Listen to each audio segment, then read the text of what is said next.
The story continues with Lang getting caught by his ex-wife, causing him to realize that he's been set up. In disbelief, he turns to Mo. Mo apologizes for being a rat, claiming he did this for his son, who's studying at the martial arts academy. Heartbroken, Lang figures that he sold him out just to get on the good side of the Xu family. Regardless, Lang is now caught in the act, while his ex-wife looks on as her father hurls insults at him, trying to frame him. His ex then joins in by pulling off her amazing acting, as she begins to fake cry, claiming that if he needed money so bad, he could have just asked her. Her father follows up the entire ordeal by calling in the city guards, demanding them to arrest Lang as he supposedly stole their secret family formula. Meanwhile, Tianqin continues with her acting as she tries to get Lang to admit that he really did steal the secret formula. However, Lang knows the odds are in favor of him being let off easy if he folds, but unfortunately for them, the old dumb Lang is no more, as the family still has not figured out that this Lang is from another world. As such, he claps back, shouting that his formula is 10 times better than theirs. Wangjun scoffs at his claims as he still thinks Lang is the same idiotic man from just days before. Thus, Lang takes his golden opportunity to challenge the Xu family in front of the kingdom's officials, asking them to judge the two in a competition. It's now Lang's turn to show off a golden and purple die, and if completed, he'll have enough gold coins to pay off the bandits trying to finish off his family. Lang knew that he would obliterate them, as ancient knowledge is no match for his modern-day advances. Thus, he begins to craft the royal purple dye in front of everyone, and in under just 3 hours, his modern concoction begins to glow after finally completing it. Meanwhile, outside, the Xu family has already set up their legendary purple dye, but Tianqin also orders her servant to reveal to the officials how they created the golden dye. Upon receiving the book recordings, the officials begin to look over the Xu formula. Eventually, they come to the conclusion that he must have stolen it, as Lang has no proof and is nowhere to be seen. Thus, the palace guards are ordered to storm the building Lang is in, only for him to finally make his grand entrance. At the courtyard, he faces Guanjun laughing at him, telling him to be ready to not ever drop the soap. However, Lang counters by whipping out his own legendary purple silk, causing all bystanders to look like as if they've seen the ghost of Juice WRLD. As such, Lang begins to berate Guanjun, asking him if he still thinks he stole their family formula. Guanjun is left speechless, while his ex-wife begins to tremble, probably rethinking the decision to leave him for a stronger man. But then, as if we thought Lang was finished, he whips out another piece of silk, this time revealing the colors of the rainbow. With such a crazy feat completed, the officials run over to him, eager to touch and verify the intense color scheme in utter shock. One even begins to think that he must be a god, asking how he was able to even craft such magnificent dyes. Nonetheless, Lang only screams for justice as he waves his hands as if he's from Hogwarts. Thus, Wanjun turns and leaves, confirming to the official that Lang did not steal their secret formula. With the crazy turn of events, our two-faced princess bows down to apologize as part of the deal, totally infuriated at the outcome of the event. She ends up storming off as well, where Lang can see clearly that she does not have any cake at all. Afterwards, Lang begins to talk to the main official, revealing that the official is actually a lord of the city. A flashback to 3 years ago then occurs, where we discover city guards hunting and chasing a bear. Suddenly, the bear turns and heads barreling down towards a man sitting down. The man turns out to be the old and aloof Lang, busy picking flowers, unaware of his own surroundings. But before the enraged bear was able to claw him, a girl came flying out of the sky. She then threw her spear and defeated the bear in a single blow, saving Lang from total destruction. However, the bear fell on top of him, so he still got injured, but luckily for him, he got to know Jin Mulan, the princess who saved him, as she visited him to make sure he recovered.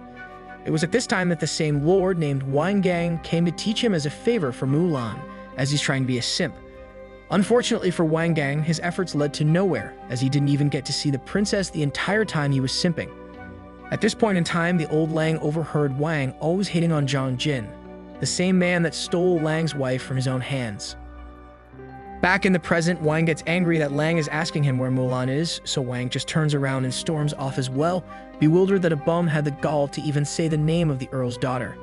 As such, Lang is now in a sticky spot, as Wang was the way in for him back into the palace to get close to the princess. However, this Lang is a genius from another world, so he already has a plan to get close to the princess, so he can raise her up.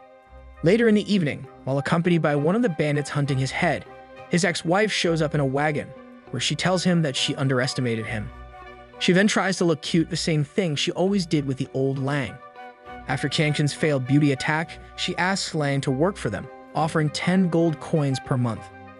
The catch though, she wants him to hand over all the recipes he just created, as if she thinks he's still the dumb Lang.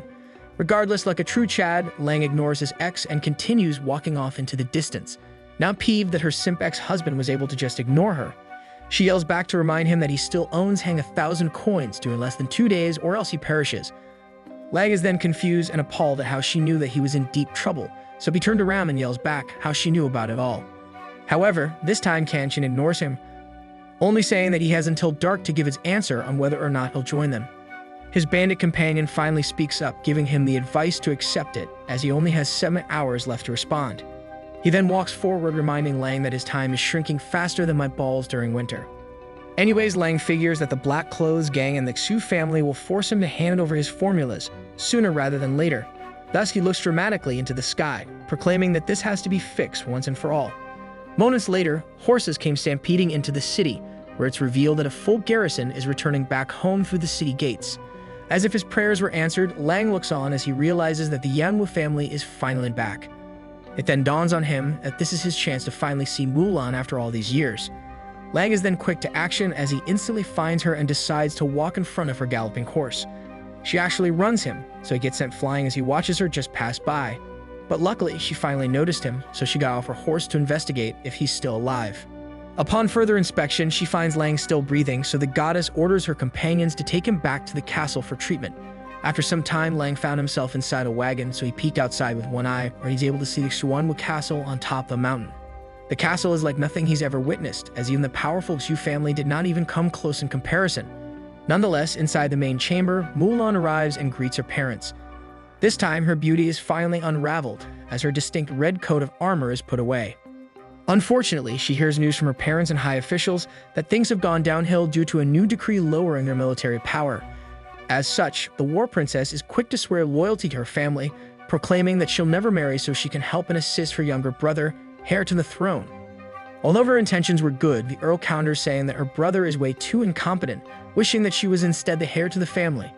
Suddenly, the door opens as the trio get interrupted in the middle of their dispute. The messenger proceeds to alert them that the young man they picked up today has an urgent message for them. Apparently, it's about Mulan's marriage status. After a while, Lang was finally summoned in front of the Earl. He relays his message himself, claiming that he heard Zhu Hongshui is coming to propose to Mulan. Instantly, our goddess with fiery eyes gets shocked for the first time in her life, as well as her father and mother due to the concerning news. It turns out that Hongshu's family is the top dignitary of the kingdom, and they even are relatives of the current emperor.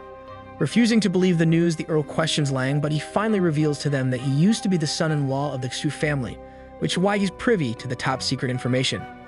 Things then get a little hairy for Lang as the Earl begins to look at him with disgust, as he apparently now has the false reputation of being a flirt while married. Nonetheless, the Earl is forced to trust him, so he orders the messenger to send several teams to investigate immediately. As such, the Earl turns back to Lang and he asks him whatever reward he wants, as the information he's given will save his family from ruin. Thus, Lang kneels before him, where he asks to stay in the castle and to be given a chance to serve them.